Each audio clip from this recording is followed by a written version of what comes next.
It's hard to imagine that Hollywood hasn't jumped all over this. You would think it would be box office gold because it's part Spartacus and part Braveheart and part Amistad and part Glory with a little bit of Dances with Wolves thrown in. A story decades long of oppression and freedom fighting.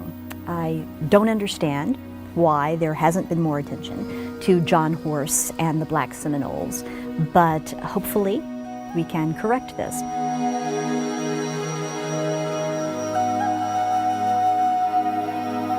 John Horse and the Black Seminoles deserve to be remembered for a number of reasons. They created the largest haven in the U.S. South for runaway slaves. They led the largest slave revolt in U.S. history. They secured the only emancipation of rebellious slaves prior to the U.S. Civil War, and they formed the largest mass exodus of slaves across the United States, moving from the Florida Everglades through Indian Territory, what would become Oklahoma, eventually locating in Mexico, where they secured title to their own land.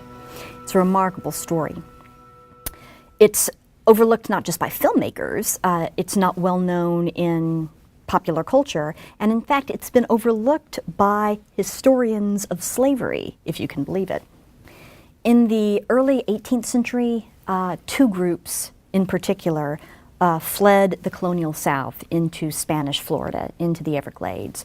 One of these groups were Seminoles, who were migrating from the various colonies, just trying to avoid white encroachment, basically, trying to move someplace that white colonists weren't. And the other group was runaway slaves, people who were fleeing and trying to create a free life for themselves. Both were welcome in Florida, and in fact, the Spanish crown offered runaway slaves their freedom if they would defend the land for the crown, for the Spanish. So a mixed society emerged in the Everglades of intermarriage, family intermingling between these runaway slaves and the Seminoles. And in fact, the first legally sanctioned black free town in the North American continent was in the Spanish Florida Everglades. After the American Revolution, people living in the southern states didn't really like living that close to a large armed population of former slaves, particularly when they were in league with the local Native American nation, the large armed group of free Seminoles. And they knew that their own slaves felt free to run away and be harbored by this group. They knew that they were welcomed. And so from George Washington's administration on, there was questions of what do we do about the problem of the Florida Everglades. In 1818, this was James Monroe's administration, General Andrew Jackson actually moved into Florida, invaded it, not authorized to do so. He was actually pursuing justice against those who'd attacked Fort Scott in Georgia, but he did it anyway. He went into Florida and claimed it for the United States. When he seized the peninsula, he took the opportunity to execute some of the people who opposed him and also to clean out some of the areas of former slaves and Seminoles because he felt that this would make it better for annexation. The United States then soon actually bought Florida from the Spanish. When Jackson became president, he decided to make sure that the Black Seminole communities were moved out by force.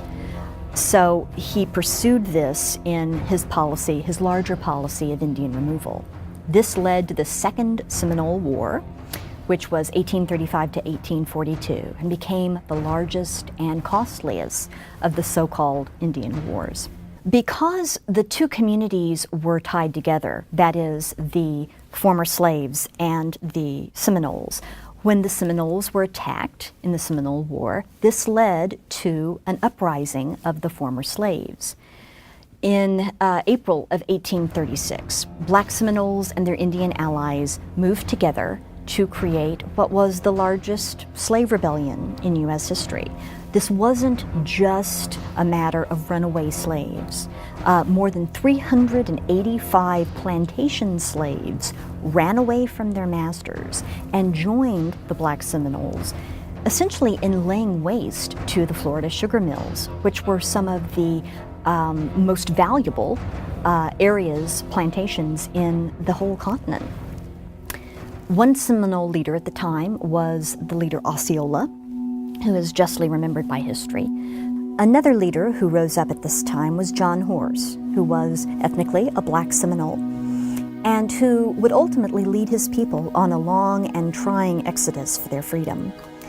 In 1838, John Horse and the Black Seminoles agreed to stop fighting the U.S. government in exchange for moving to what was then considered to be Indian Territory, which is now today the state of Oklahoma, and for legal recognition of their freedom. So despite the fact many of them were runaway slaves, they would have the opportunity to start over again as free individuals.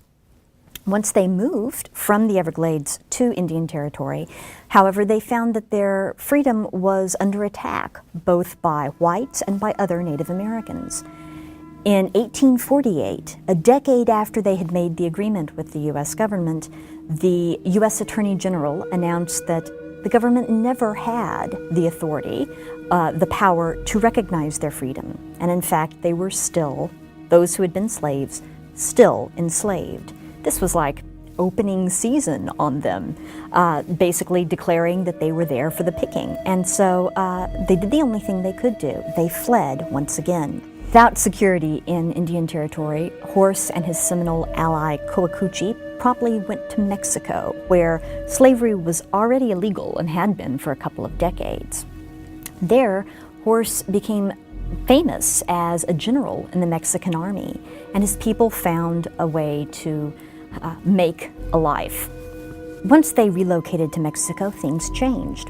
When slave catchers from the Republic of Texas went over the border to try to find the runaway slaves, now free men, they met resistance not only from the Black Seminoles, but also from the Mexicans and the Mexican army itself.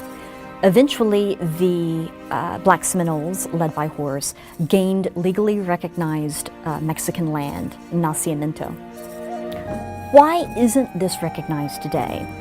Well, for one thing, historians tend to be historians of Native American history or historians of slavery, but there's not many that move among these subjects, and it's a bit confusing because you have both the issue of runaway slaves and the issue of Native Americans kind of blended together, so it seems to fall through the cracks. Tradition is that Nat Turner's rebellion is the big turning point in the history of slavery and slave revolt. But that happened before the rebellion of the Black Seminoles, so it doesn't really fit the traditional trajectory. And perhaps most importantly, it really represents a blemish on U.S. history, not only because of the poor treatment of Native America as represented by the Seminole War, not only the poor treatment of African Americans through the device of slavery, but also because this group really did manage to negotiate a separate peace with the U.S. government, and 10 years later the government turned their backs on them. So it's, in multiple ways, a difficult story for people of the United States to tell. But it's worth remembering that a community of freedom fighters trekked from Florida to Oklahoma to Mexico and found ultimately peace and freedom and prosperity in lives that they could direct as their own. I recommend highly the website johnhorse.com for more information.